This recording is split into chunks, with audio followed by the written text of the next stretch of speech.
Hey, what's up, my wonderful YouTube fan? It's Iconic, back at it again with another Diablo Immortal video. And we're going to be talking about why some of the best events in Diablo Immortal are a limited time.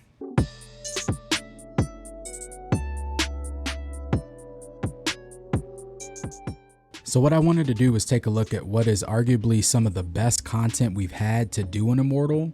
And while I was making that list, I realized all of these events have been limited time. And I started to wonder, why is that? Well, I came up with my own conspiracy theory, and we're going to talk about that right now. All right, so I made a list of all of the events that I thought were really good that were limited time. I left some things off of here, like Merciless Monstrosity, and some of the ones that you just had to do and accumulate items and just do tasks. Like those ones come and go, and they're basically part of just the regular events that are always going on in the game. But these ones were actually new game modes that were introduced into the game and had a lot more to do with actually playing something in an event versus just going and collecting items or going to do something that was maybe extremely easy. I don't want to say easy because some of these are easy, but you know what I'm getting at. So here are some of those events: Shadow of the Immortal, Fractured Plane, and now Crimson Plane coming out here tomorrow, Conqueror PvP, Trial of the Hordes, and Proving of the Rift. And I wanted to give my reasons as to why I think these events have been limited time. So let's go ahead and start with Shadow of the Immortal. For this one, I think they were testing the powers and capabilities of the Immortal.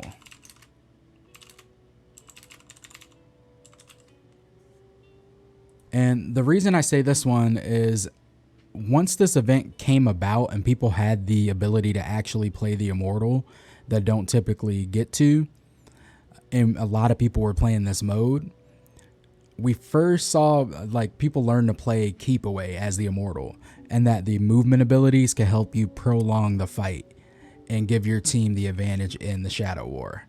I know my clan frequently used this tactic, and we actually outmatched a lot of clans that had way bigger turnouts to us. We had some 2-to-1 victories, even 3-to-1 victories using this method. And not too long after Shadow of the Immortal came out, it wasn't immediately after, but it was I want to say like a couple of months, they actually ended up nerfing the movement speed of the Immortal and the movement abilities of the Immortal. Next one we're going to take a look at is Fractured Plane, as well as Crimson Plane. And this one I think is pretty obvious, but I believe this one is going to be a huge testing ground for skills and essences that aren't commonly used.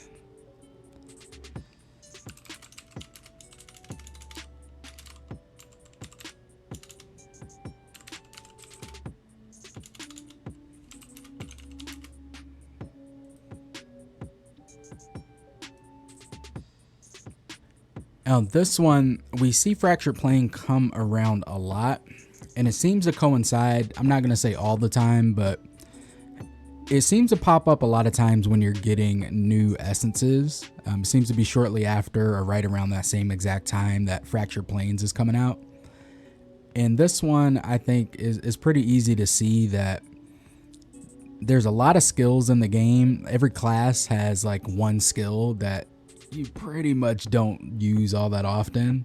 And then there's quite a few essences as well that aren't used because they're just not as good as other things in the game if you're really trying to min-max your damage potential with your character. So I think it forces people to use some skills and essences that they wouldn't normally use, and they might not have a lot of information or feedback on some of these skills and essences. So they throw them into Fractured Plane and force you to use them. And I'm not saying every single class, every single round of Fractured Plane is doing this, because there have been some good builds that have come out, but there definitely have been some that I have played that like I would never use the skill or essence ever, and they put it on and then you're forced to use it and kind of figure it out. But I think that's the only way for them to get some of the testing and feedback required, maybe for some of these skills and essences that people just don't typically use. Conqueror PvP. This by far for me is actually one of the favorites that I've had come out. I really enjoyed playing matches in this one, and it just coming down to skill.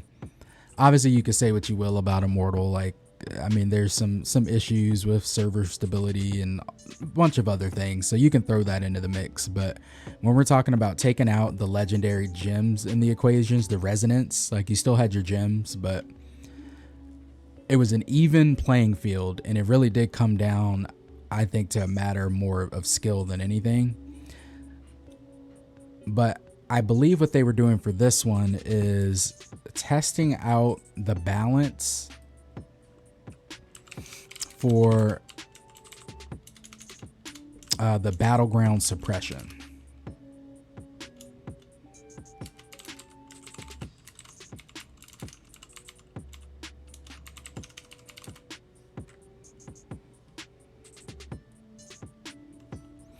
So this one might not have been as obvious, but I think there probably wasn't a lot of good data to go off of when they first compressed the battleground stats and suppressed those stats. So I think this was a way to take resonance out of the equation and just go off of the raw ability of the player and balance that out with what they were doing with the battleground. So they have a little bit more data if they choose to bring this back again, or if they choose to compress stats even further, or maybe to lean up on some of those compressions that they've done. I think they've got a little bit more data maybe to go off of in terms of like a balanced fight. So maybe this does help out more in the future. To a larger point, I think as well, this one, not really a conspiracy theory, but I think this one actually may have been an opportunity for players that don't normally get to do the tower battles to actually fight in the tower battle, essentially.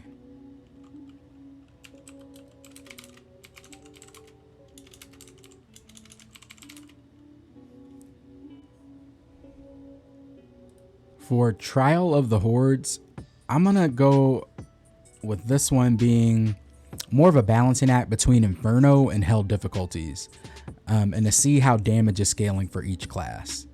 So on my first point there, the balancing between Inferno and Hell difficulties, if you noticed in the beginning, like if you were in the bronze and silver matchups, you were getting matched up against anybody. Like I know my first like 10 maybe 12 matches, if not more than that, were pretty much against people that were like Paragon 50, 200, 300. I didn't really start seeing people that were around my own level until later on in the silver brackets. And then in terms of seeing how damage is scaling for each class, I think if you really pay attention to how the mode was, like the mode was completely easy. I mean, let's come on. This one was kind of trash. Like it could have been really, really good, but the way they brought it out was just terrible. But if you paid attention, it seemed like the monster difficulty was on normal. And even after they supposedly patched it and each wave of enemies was supposed to get tougher and tougher, it felt like those monsters were on normal. I don't remember any point in the game killing monsters that fast. Those things were gone. Even the bosses, even the elites, like there was nothing in that made it seem like the difficulty was there. So I feel like it was seeing like how quick classes could kill, how much damage had scale maybe from the normal point of the game. So like somebody that's just coming into Hell 1 versus somebody that's in Inferno, and what that scaling goes up like with each level. And again, getting more data, getting more testing, getting more stats that they can use on their end potentially. And then the last one here, Proving of the Rift. I think this one was done to see how many people are interested in another cosmetic layer potentially. I have a feeling, I mean, the data miner kind of hinted at this and I mentioned it before, but if you look in the cosmetic section for the Nimbus cosmetic, there's actually a third slot that's a lot larger than the other two. And it seems like there's another potential Nimbus cosmetic that we haven't seen yet. And I have a feeling that one may be paid instead of a limited time like it is now. Again, just speculation, just a conspiracy theory, but I think that could potentially be what's going on, is to see how many people really like want to get out and battle to try to get this cosmetic to gauge the interest in it. And if it's a monetizable thing, can they introduce another paid cosmetic into the game and people are going to want to buy it? And then further than that, I think as well, it's to possibly tune the next level of challenge rifts. So this wave of challenge rifts that we got was entirely too easy, and it seems like someone didn't get the combat rating quite right. I don't know who was doing the numbers, who does the math on this, but it was entirely too easy to get to challenge rift 350. And usually to hit that mark, I mean, it takes a little while. It took us a while to get through the first 100 challenge rifts, and then the next 100. And even further after that, it seemed like it took me forever to get to the point where I had gotten the challenge rift 300 and I was going to get to the next set of them. And then this one, I mean, we just breezed and blew right through them. It really wasn't a challenge at all. And that's pretty odd for challenge rifts, because I mean, it's inherently in the name, challenge rift, that it should be a little bit more difficult than what it is. So, I mean, I'm hoping maybe they're taking some testing from that and seeing what the next level of challenge rift should be as we go into Inferno 2, Inferno 3. That remains to be seen. We'll have to see. So when we look at all of these, you can kind of maybe see where I'm going with this, that there seems to be a common theme to me, that there's not anyone testing Diablo Immortal except for the players.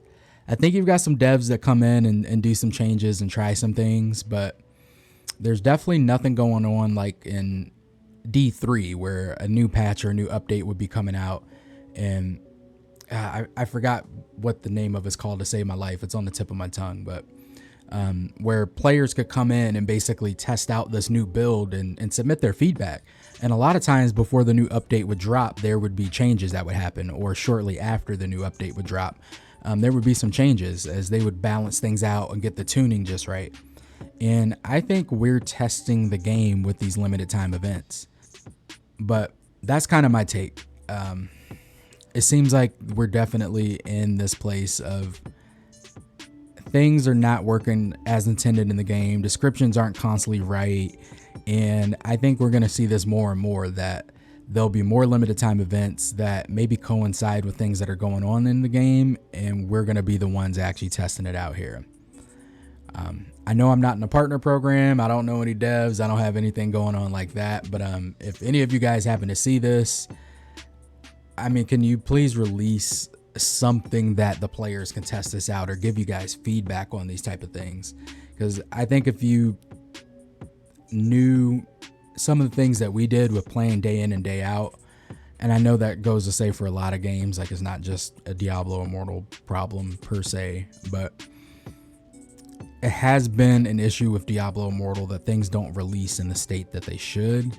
And we're giving feedback, and they do take the feedback and work on it. Like, we've definitely seen some things change for better in the game, but we've also seen glitches and bugs and things not work as intended for a long time, and the community's reaching out, the community's crying out and like, hey, like these are the things that need to be fixed, and we're not seeing those things being fixed. So I mean, I'm telling you guys, if these big updates are coming and we still have bugs and issues that haven't been fixed, like let the player base test this out.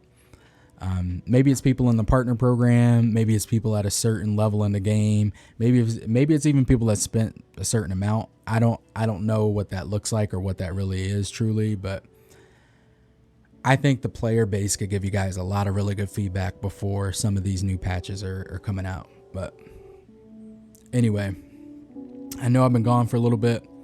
Just wanted to let you guys know with the Blood Knight coming out, definitely plan on doing quite a bit more content on that. I know I was supposed to get you guys some wizard content, and I kind of failed on that. There may be a build or two if I can get that done tonight before server reset. We'll have to see and get you guys some wizard content. But if not, I will be circling back. But expect some Blood Knight content coming. We're going to be grinding it out tomorrow, showing you guys how many different essences we get and the way we get those. So stay tuned for more.